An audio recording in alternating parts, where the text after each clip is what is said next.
कभी तक्षशिला और नालंदा जैसे विश्वविद्यालय सनातन सभ्यता की पहचान हुआ करते थे। यहीं से हिंदू धर्म का ज्ञान विज्ञान पूरे विश्व में फैला। आक्रमणकारी मजहबों ने इन विश्वविद्यालयों को या तो जला दिया या नष्ट कर डाला।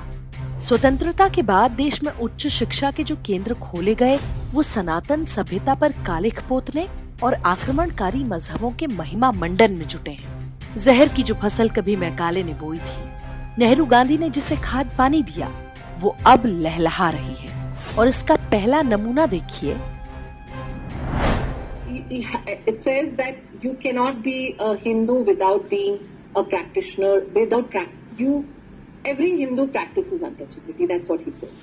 So he says that if you are a Hindu, you will be practicing untouchability. And that initially when he said that, I said, I don't think so.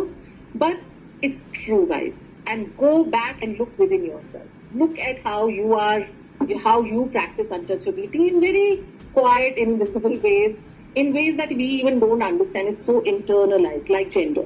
Every Hindu actually practices. He says Hinduism is because of untouchability. इस महिला का नाम है श्रुति पांडे। दिल्ली के पास सोनीपत में Jindal global university में पढ़ाती हैं। देश के भावी वकीलों और जजों को पाठ पढ़ाया जा रहा है कि आप छुआछूत नहीं मानते तो आप हिंदू हो ही नहीं सकते। हर हिंदू छुआछूत करता है, ये सच है और ये बहुत अंदर तक घुसा हुआ है। हिंदू धर्म और छुआछूत एक दूसरे के पर्याय हैं। So we know that this is definitely something where Hinduism has a special rule because widow remarriage is much more acceptable in Islam. And sorry for those of you who believe that Islam is an inferior religion. अब वो कह रही हैं कि हम जानते हैं कि हिंदू धर्म में विधवा विवाह की अनुमति है, लेकिन इस्लाम में ये अधिक स्वीकार्य है। सॉरी, जो लोग ये सोचते हैं कि इसके कारण इस्लाम कोई निम्न श्रेणी का मजहब है। ये दिल्ली के पास सोनीपत में चल रही जिंदल ग्लोबल यूनिवर्सिटी की ऑनलाइन क्लास है, जिसमें हिंदू धर्म के विरुद्ध तथ्यहीन और मूर्खतापूर्ण बातें बता रही है, जबकि इस्लाम की बुराइयों का बचाव कर रही है। यहाँ पैसे वालों के बच्चे पढ़ते हैं और अधिकांश को सामाजिक सच्चाइयों का पता नहीं होता। वो इसे सच भी मान लेंगे।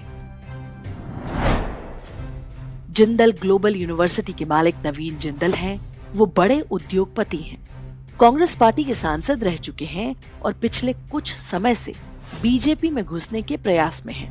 राजनीति चाहे जो भी रहे, विचारधारा में हिंदू घृणा का होना आवश्यक है, वरना कोई भी शिक्षण संस्थान अध्यापकों की भर्ती में इस बात का ध्यान अवश्य रखता है कि वो पढ़ा लिखा होने के साथ साथ थोड़ा ज्ञान भी रखता हो, उसे विषय की समझ हो और उसे दिमाग में किसी एक धर्म के विरुद्ध पूर्वाग्रह ना हो। श्रुति पांडे फोर्ड फाउंडेशन की पैदावार है, जिसका एकमात्र मिशन ही भारत जैसे विकासशील देशों में अराजकता फैलाना है। वो तो बस अपना काम कर रही हैं। और अब ये एक दूसरा वीडियो देखिए। That the Hindu right is the corollary of the idea that India is a Hindu majority population, and this is a false majority. The Hindu religion was invented in the early 20th century in order to hide the fact that the lower caste people are the real majority of India. इनका नाम है दिव्या द्विवेदी।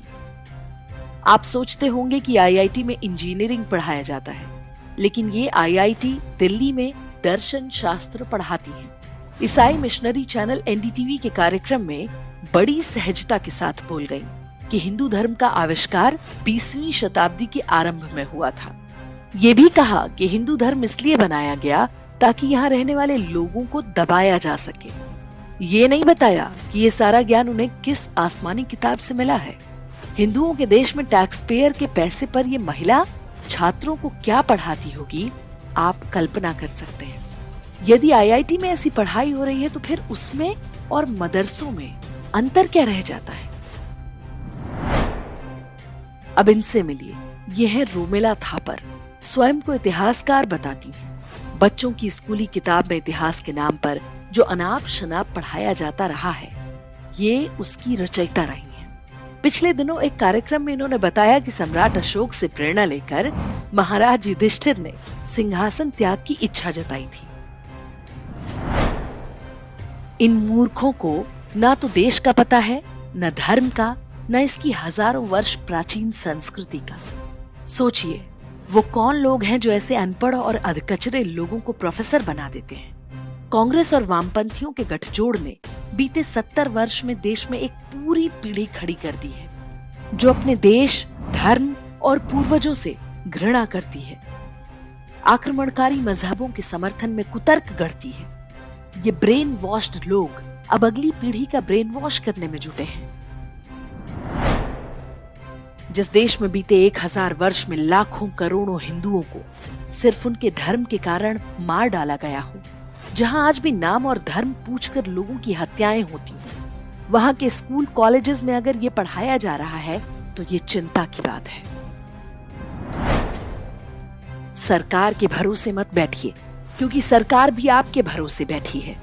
हिंदुओं से घृणा करने वाले ऐसे संस्थानों और व्यक्तियों का बहिष्कार कीजिए, उन्हें ईमेल कीजिए, फोन कीजिए, ट्वीट करिए और कहिए कि देश में बहुसंख्यक समुदाय के विरुद्ध घृणा फैलाना बंद करें, वरना अब उनकी दुकान बंद होने का समय आ चुका है।